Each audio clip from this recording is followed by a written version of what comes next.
turma, sejam todos bem-vindos à nossa aula de processo penal. Espero que todos estejam bem, uma excelente semana. E hoje, na sequência, nós estamos tratando dos ritos especiais. Já falamos de júri, já falamos de honra, crimes funcionais.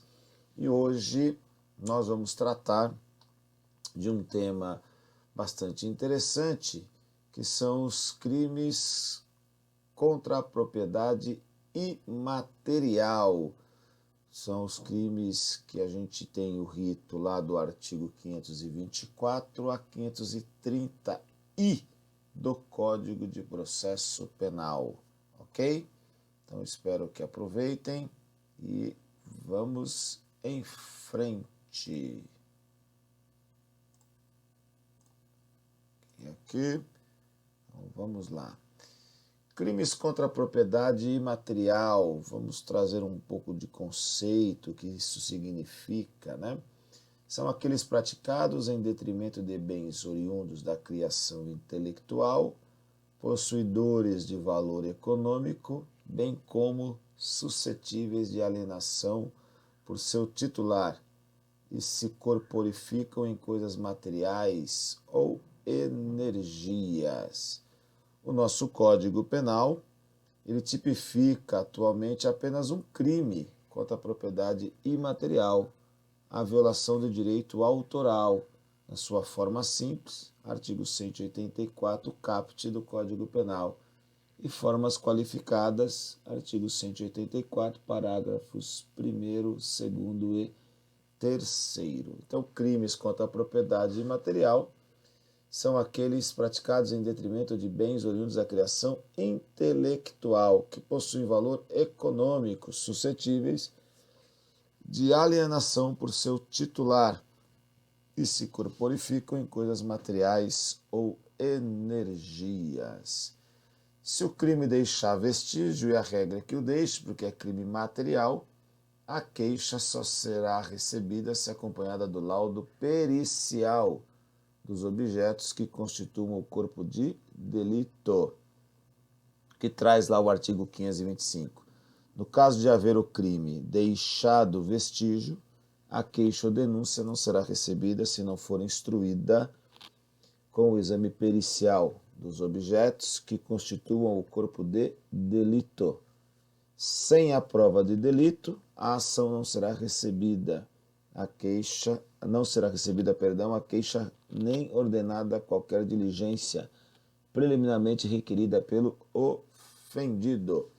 Então, comprovado o direito à ação, o ofendido vai requerer ao juiz a nomeação de 2 peritos para realizarem a busca e verificarem a existência de fundamento para a apreensão.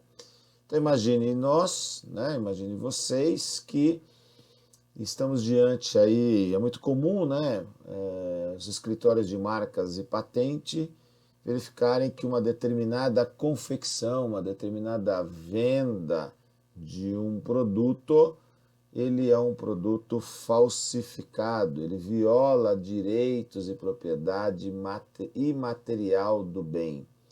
Então, há necessidade de se fazer uma perícia para verificar se aquela falsificação, se aquela cópia é realmente fraudulenta.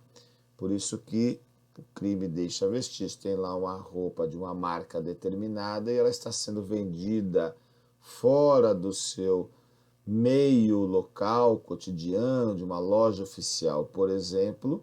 Então, há suspeição, por mais grosseira que seja, da imitação, há necessidade, pelo princípio da legalidade, de que haja aí uma perícia, porque é um crime que deixa vestígio. Então, há necessidade deste laudo pericial para que possa ser ou não oferecida a denúncia.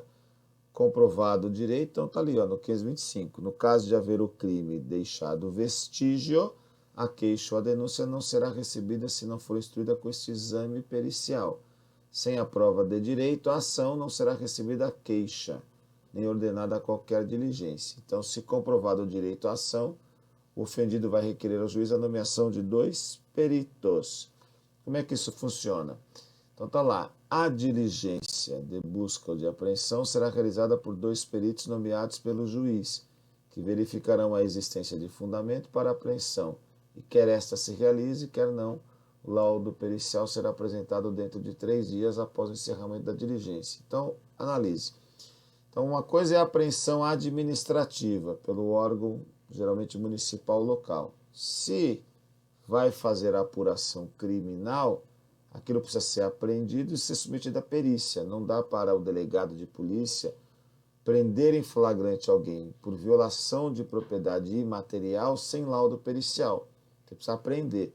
Para apreender, geralmente os escritórios de marcas e patentes ou a própria vítima, ela vai requerer ao juiz, que vai determinar, ordenar a busca e apreensão por 2 peritos, nomeados por ele, juiz, que vão verificar a existência ou não do fundamento para a apreensão. Havendo existência do fundamento, porque a vítima está ali, né? O escritório de marcas e patentes está mostrando que a composição, que o desenho é uma imitação. Então, havendo isso, o que vai ser feito? Os peritos vão apreender, e aí para que se realize, ou quer ou não, vão fazer um laudo pericial apresentando de 3 dias após o encerramento das diligências. É o que diz aqui o artigo 527. O requerente da diligência poderá impugnar o laudo contrário à apreensão e o juiz ordenará que essa se efetue se reconhecer a improcedência das razões aduzidas pelos peritos.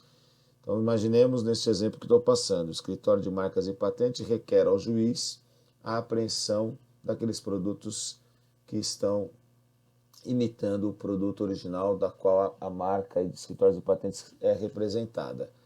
O juiz ordena a busca e apreensão por meio de 2 peritos. Chegando lá, o perito entende que não é o caso de se apreender os bens, os produtos que estão sendo vendidos, porque entende, de repente, que os produtos são verdadeiros.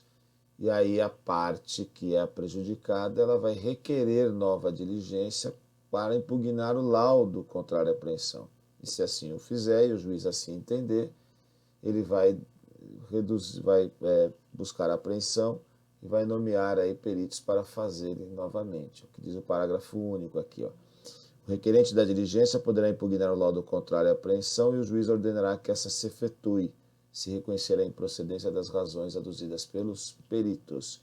Encerradas as diligências, os autos serão concluídos ao juiz para homologação do laudo. A busca será realizada para que os peritos possam efetuar vistoria, tendente a examinar e descrever os bens controvertidos.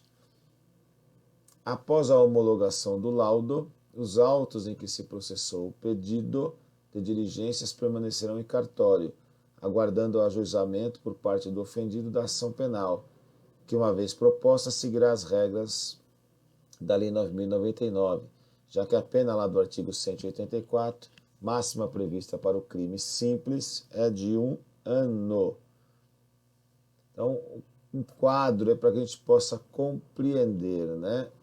Busca dos objetos que constituem o corpo de delito por 2 peritos, que verificarão a necessidade de apreensão e, realizando-a ou não, elaborarão laudo acerca da autenticidade do objeto ou obra em 3 dias.